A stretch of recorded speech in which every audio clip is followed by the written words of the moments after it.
ഒരു മുമ്പേലാണെങ്കിൽ നാവ് തെറ്റിക്കൊണ്ട് തന്നെ ആര് വൈജയന്തി സത്യം പറയുകയാണ് എന്ന് കാണാം. അതായത് തനിക്ക് 3 അല്ല 4 മക്കളാണെന്ന് അറിയാതെ പറഞ്ഞു പോവുകയാണ് നമ്മുടെ വൈജയന്തി എന്ന് കാണാം. ഇതേ സമയം അതിൽ കയറി പിടിച്ചുകൊണ്ട് തന്നെ ബബിത ചോദിക്കുകയാണ്, അമ്മ എന്താ ഇപ്പോൾ പറഞ്ഞത്? 4? അതിനമ്മയ്ക്ക് 3 മക്കളല്ലേ ഉള്ളൂ എന്ന് ചോദിക്കുന്നു.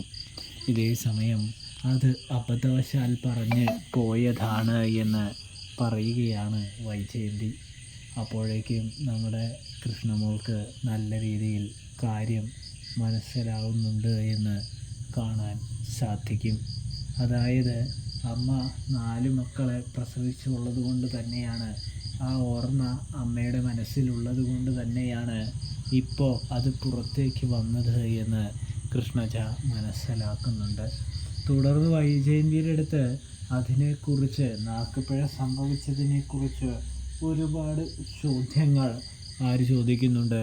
നമ്മുടെ അലീന എന്ന ബബിത ചോദിക്കുന്നത് കാണാനായിട്ട് കഴിയുന്നുണ്ട്, സാധിക്കുന്നുണ്ട്.